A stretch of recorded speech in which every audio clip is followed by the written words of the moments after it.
मैं अनिल कुमार शर्मा इस समय 28 वार्ड एस में देवेश कोशी जी के पास पहुंचा हूं। मैं यहां पर ये देखना चाहता हूं जो ओमिक्रॉन का जो वायरस इतनी फैला हुआ है, इसमें जिम्मेवार कौन है, जनता या प्रशासन। इस समय मैं देवेश कोशी से ये बात पूछना चाहता हूं, इसके बारे में वो क्या कहना चाहते हैं जनता को। सर नमस्कार, आपकी आवाज़ में आपका बहुत बहुत स्वागत है। सर जो ओमिक्रॉन का जो वायरस फैला हुआ है, इसके बारे में आप जनता को क्या समझाना चाहते हैं, इसके लिए जिम्मेवार कौन है, प्रशासन या जनता। देखिए अनिल जी, जहाँ तक ओमिक्रॉन की बात है, अब ये बीमारी हम लोगों के लिए कोई नई बीमारी नहीं रही है। वेरिएंट लगातार बदल रहे हैं, वो उसका परिणाम है ओमिक्रॉन। ये कोरोना जो बीमारी हमारे पीछे 2 साल से पीछे लगी हुई है, ये उसी का एक रूप है।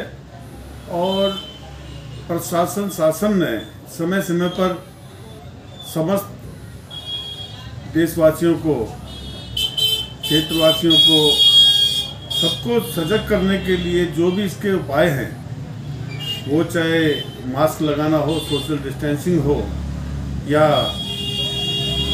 सैनिटाइज जो हम इस्तेमाल करते हैं उसकी बात हो, ये सभी बातें शासन ने हमें अच्छी तरह सिखाई हैं और हमें उनका पालन समय समय पर करते रहना चाहिए। और इसके साथ ही जो दूसरी बात है कि जो आज हालात है, विशेषकर दिल्ली, महाराष्ट्र, कोलकाता, उसमें असल जो बात है कि ये तीनों जगह ऐसी हैं जहां पर आकर इंटरनेशनल फ्लाइटें उतरती हैं। और इसके लिए बहुत समय पहले ही ये बात कह दी गई थी कि इंटरनेशनल फ्लाइटों को रोका जाए, परंतु उस पर ध्यान नहीं दिया गया। क्यों नहीं दिया गया मैं कह नहीं सकता इसके बारे में, ये बड़ी लोगों की बातें हैं। परंतु समय रहते हम सजग ना पहले हुए थे और ना आज हुए हैं, और उसका परिणाम है कि आज हम ओमिक्रॉन हमारे बीच में आ गया। और दिन प्रतिदिन ये, क्योंकि इसकी जो चाल है, जो हमें पता लगी है, चाल इसकी कोविड से भी ज़्यादा तेज़ चाल इसकी है और निरंतर ये फैलता जा रहा है। परंतु ये ऐसा नहीं है कि हम इसको हरा नहीं सकते। अगर हम, आप लोग, सभी लोग अपने प्रति भी सजग रहें तो भी हम इस बीमारी को हरा सकते हैं। ये बीमारी ऐसी नहीं, क्योंकि ये छुआछूत की बीमारी है। अगर हम किसी के टच में आएंगे, कोई ऐसी चीज़ छुएंगे, उसका परिणाम होता है कि हम उससे जो है बीमारी से ग्रसित हो जाते हैं। तो इसके लिए हम थोड़ा सावधानी बरतने की जरूरत है। बाकी इसमें कोई घबराने की ऐसी बात नहीं है। और ना ये, मैंने तो, मेरी जो अपनी समझ है, जो भी आज तक वायरस आया, कभी वायरस मरा नहीं है। हमें इसको हमेशा झेलना पड़ेगा, इसलिए हमें इसके लिए तैयार रहना चाहिए। बस केवल सावधानी ही इसका एक उपाय है। देवेश जी, इसके बारे में मुझे एक और चीज़ बताइए कि लोग अभी भी, प्रशासन ने जो भी, ये सरकार ने हमें बातें बताई हैं, कोई भी बाज़ार में कहीं भी देख लो, कोई मास्क नहीं लगा रहा, कोई डिस्टेंसिंग नहीं कर रहा, इसका जिम्मेवार आप किसको मानते होंगे? देखिए, इसके लिए तो सीधा सीधा हम लोग खुद दोषी हैं।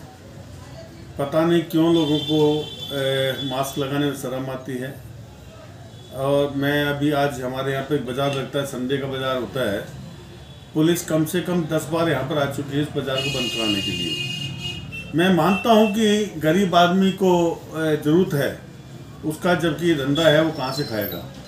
परंतु अगर वो खुद रेडी वाले या दुकानदार जो भी हैं, वो मेरे ख्याल से अगर वो डिस्टेंस बनाकर खड़े हों, भीड़ भड़का ज़्यादा ना होने दें, तो मुझे नहीं लगता कि शासन प्रशासन उन्हें ज़्यादा तंग करेगा।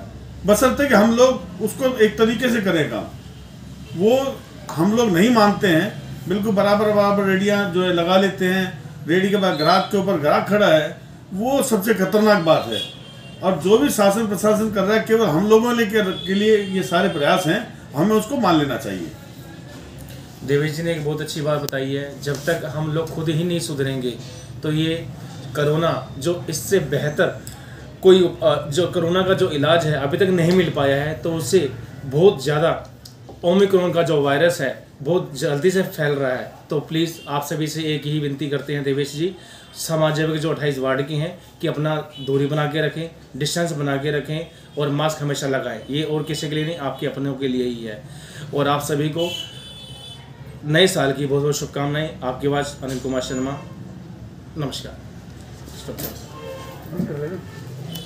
कर देगा।